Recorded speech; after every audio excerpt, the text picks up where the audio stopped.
Alright, tayo nagbabalik muli sa ating reaction video at ang ating ire-react etong istorya ni Juan. Sabi ng isang tropa, ito daw interesting track. So malalaman natin, actually hindi ko pa rin ito napapakinggan, mula ito kay Decimal. Okay, istorya ni Juan. One story. Okay, mula sa YouTube channel na MC Fam. Okay, game na. Para hindi na tayo tumagal, alamin na natin kung anong nilalaman ng istorya ni Juan.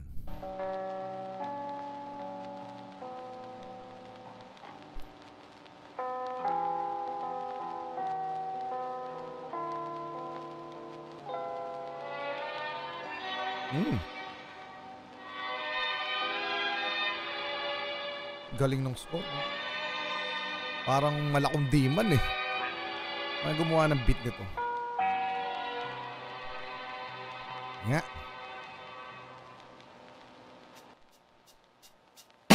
Siya na palagi nila inaapi ng iba. Kapag nariyan na siya lagi ang nakikita.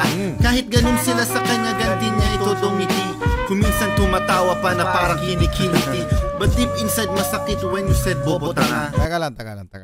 Nagulat ako doon sa pagpasok nito ni Decimal. Anyway, ang ganda nung nung beat. Parang mala anong datingan, yung klasiko. Parang kay kung napanood nyo yung The Godfather, no? Ganon yung mga score ng The Godfather eh. So, tapos may blend yung beat may blend ng pagka Pinoy. Teka lang, tingnan natin sino gumawa ng beat. Wala eh. Decimal Dargos Porada. So, siya yung artist. Pero sino yung gumawa ng beat? Gusto kong malaman. Napakaganda. Balikan natin. Siya na palagi nila inaapi ng iba. Kapag nariyan na siya lagi ang nakikita. Kahit ganun sila sa kanya, ganti niya ito dumiti. Kuminsan tumatawa pa na parang kinikiniti. But deep inside masakit when you said bobo tanga. Hindi pa nakontento, siya'y pinagmumura. Kahit na marinig pa ng maraming tao, wala silang pakialam kahit siya'y magmukhang gago.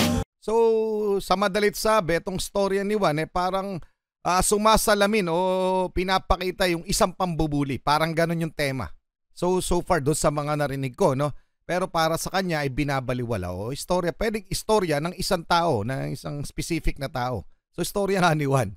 Pero kasi iba yung inaasahan ko doon sa lumabas eh. So titingnan pa natin, baka kasi mas malalim pa ito.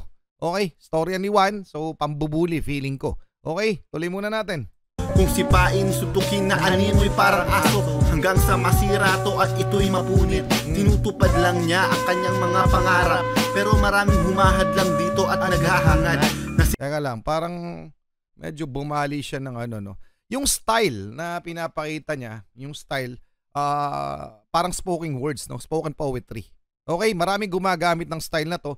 Number one example ko dito talaga, mga utol, etong grupong Uprising. Sa Uprising, maraming gumagamit ng ganitong estilo. At kung napapansin ninyo, yung boses nito ni Decimal ay may kahalintulad sa boses ni Balakid. Okay? Pero dun tayo sa lyrics, syempre hindi ko pa rin naririnig. Mamaya, pagtatagni-tagniin natin base sa aking narinig at sa aking pagkakaunawa kung paano niya ikwento yung istorya ni Juan. Kasi iniisip ko, may isa akong iniisip nung makikita ko yung title eh. Okay, sasabihin ko sa inyo mamaya. Play muna natin. Niya ang kanyang mga pangarap. Pero maraming humahad lang dito at naghahangad. Nasirain, durugin, wasakin ang kanyang pag-asa. Bakit ayaw ba nila na siya'y umasenso? Mabuhay ng tahimik sa lahat, walang imig. Maging masaya kahit kumontra sila.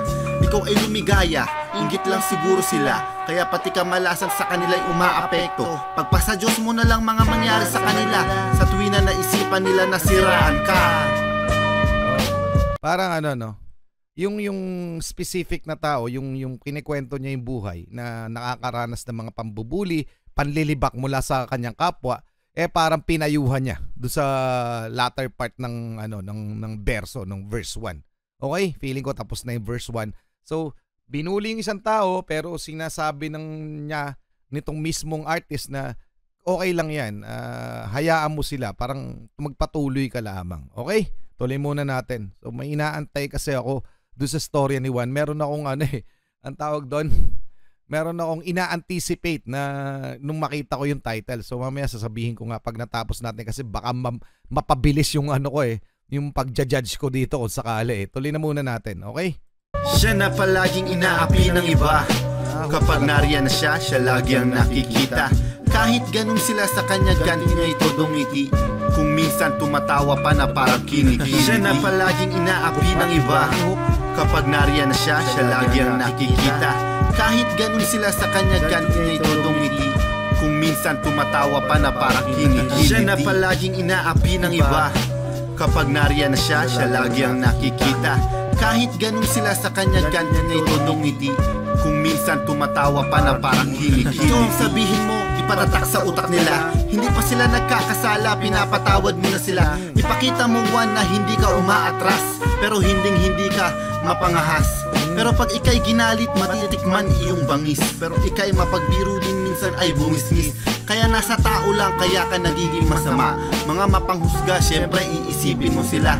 Kasi lang bago tayo, feeling ko hindi ko na makakamit yung iniisip kong istorya ni Juan. So i-reveal ko na yun sa inyo mga utol. Nung nakita ko yung title na istorya ni Juan, ang iniisip ko, una kong pumasok sa isip ko tungkol sa Pilipinas.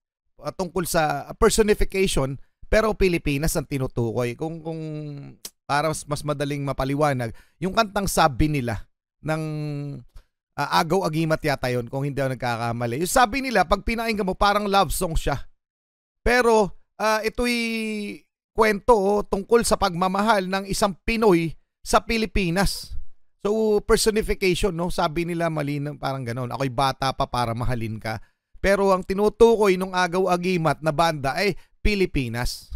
Okay, yun yung iniisip ko dito sa storya ni Juan. Kasi sa mga simula, yung parang binubuli nga yung Pilipinas. So parang na feeling ko napapanahon na binubuli o nahihirapan ka pero hindi yun nagiging hadlang para sa iyo, sinisipa-sipa ka. So pwede kasing ganun Sa totoo lang pero ito nangyari dito as is na pala. Istorya ng isang tao na pinahihirapan ng lipunan niya. Okay? Nakakaranas ng mga panlilibak ng kapwa. So as is na yon. So ako kung ako gagawa nito, syempre kung ganyan, story ni Juan, pwede naman. Pero much better kasi doon tinitingnan yung yung craftsmanship no. Mas better kasi kung ginawa nitong artist na double meaning siya, no. Pwede mo siya maintindihan as is, pero pwede mo ring ihalaw sa ayun nga sinasabi ko sa Pilipinas, kunyari, parang personification. Okay? Pero just the same, so far napapansin ko sa ginawa ng artist na to, parang ako kasi nakukulangan ako Hindi kita nililibak utol kung sino ka man, decimal. Ang mas pagpagantong spoken poetry, mas i-indicate mo yung mas puwersahin mo yung patutunguhan, yung nilalaman. Kumbaga mas bigatan mo, mas dagdagan mo yung mga tugma. Although tumutugma naman, pero kasi sa spoken poetry, mas madali siya ibigkas ng kumbaga, mas malumanay o mas maraming kang inilalagay na tugma. Parang ganon, okay? So, pero props dito, gusto ko yung style na ginawa mo dito sa beat. Bagay kasi yung flow. Mas mo lang, kahit na spoken poetry ito, meron pa rin proper na kung paano mo siya ibabagsak. Okay? So tuloy muna natin. Ganun talaga, minsan wala ka ng pasensya. Pag pinatulan mo, matutuwa pa sila. Isa kang tunay na kaibigan at tapat pa sa mga taong iyong nakikilala. Pero di maiiwasan na merong manghuhusga. Kaya ipagpasa Diyos mo na lang mga mangyari sa kanila. Sa araw, pansin ko pa, parang halos focus ka o nag-fall back ka doon sa rhyme na sobrang dami nun. Marami ka naman, kumbaga, pwede mo namang laruin ng gusto. Okay? So, maraming gumawa nito na, kung ganito yung estilo na gusto mong pasukin, maraming gumawa nito kasi. So, pakinggan mo sila. Isa sa mga example ko dito, si Syke. Ang galing niyan sa ganyan, sa spoken poetry. Si Francis M. itself, no? Ako gumawa rin ako ng track ng spoken poetry, yung Kandado. Okay? So tingnan mo kung paano ko binali-bali at habang binabali-bali ko yung tugma at dinadrop ko, pakinggan mo paano ko binuo yung buong storya. Okay? So, gusto ko kasi rin yung gantong style, mga utol. Although bilang sa mga tao ang nakaka-appreciate ng ganitong craft, ako isa sa mga nakaka-appreciate. Gusto ko yung paano nila binabali kung hindi mo inaasahan, babagsak yung tugma. Yun po yun, doon na pala ako nakukulangan. Hindi mo inaasahan, babagsak yung tugma. Pero kadalasan sa dulo ko na lang rin halos na nakikita. Pag spoken poetry, inaasahan ko niyan, tutugma sa una, tutugma sa pangalawa. Yung pangalawa, tutugma sa pang-apat. Ang galing. Ganun po yung style na trip ko sa spoken poetry. Tuloy muna natin. Araw-araw na gawin kalaman ng kwento niya. Pasok sa kanan, labas sa kaliwa ng iyong tenga. Kapag meron ka naririnig na kakaiba tungkol sa'yo, tandaan mo, bilog ang mundo, wala rin naman mapapala sa inyo. Siya na palaging inaapi ng iba. Kapag nariyan na siya lagi ang nakikita. Kahit ganun sila sa kanya, ganti na ito dumiti. Kung minsan tumatawa pa na parang kinikiliti. Siya na palaging inaapi ng iba. Pero one thing na gusto ko dito sa track, no? Hindi rin naman ako nagsisisi, pinakinggan ko siya. One thing na gusto ko sa track, kasi ang ganda ng tema. Okay? Marami nakakaranas nito. Ang ganda ng tema. Okay? Nakulangan lang ako doon sa craftsmanship. Yun, feeling ko ganun. Masyadong mataas siguro yung i-expect ko sa track na to. Yun lang. Pero other than that, gusto ko yung tema, pero yung dropping, no? Kasi ginawa niya tuwing 4 lang yung drop ng tugma, yung sinasabi ko. Ewan kong nagigets nyo. Minsan kasi, di ba? 1, 2, 3, 4. Ganun yung bagsak Ta-ta-ta-ta-ta-ta-ta-ta-tak. Pang-4. Ta-ta-ta-ta-ta-ta-ta-ta-tak. Sa 4 na naman niya tutugma. Pero pwede naman ta-ta-ta-ta-ta-ta-ta-tak. Doon tumugma. O, kanyari. Paano ba? Ikaw ay nahihirapan na sa iyong buhay. Okay? Ang patunay. Tinugma ko na agad sa unang patak pa lang. Ikaw ay nahihirapan sa iyong buhay. Pero ngayong patunay, pangalawa naman, pwedeng ganun. Pwedeng ganun yung tugmaan sa mga ganitong style. Okay? Yun yung sinasabi ko. Pero anong nangyari dito? Doon na naman nagtugma. So sa dulo. Pero pwede mo yung tugma yan kahit saan. Yan ang kagandahan sa spoken poetry. Tuloy na muna natin. Yun. Kapag nariyan na siya lagi ang nakikita. Kahit ganun sila sa kanya, ganti na ito dumiti. Kung minsan tumatawa pa na parang kinikiliti. Siya na palaging inaapi ng iba. Kapag nariyan na siya lagi ang nakikita. Kahit ganun sila sa kanya, ganti na ito dumiti. Kung minsan tumatawa pa na parang kinikiliti. Okay. Storya ni Juan. Meron pa to. Masyado mahaba lang yung outro. Okay, props sa gumawa ng beat. Napakagaling ng gumawa ng beat na to. Okay, mga utol, hanggang doon lang muna. So, storya ni Juan, medyo lang ako, masyadong mataas yung expectation ko. Kasi inisip ko agad, pagkita ko ng title, storya ni Juan, ano kaya to? Tingin ko tungkol sa Pilipinas to. Yun agad na sa isip ko So, nung pinapakinggan ko umpisa, pwedeng tungkol sa Pilipinas. Pero yun pala, isang tao pa rin. Anyway, maraming salamat sa inyo. Muli ako si Target Achilles and we have the real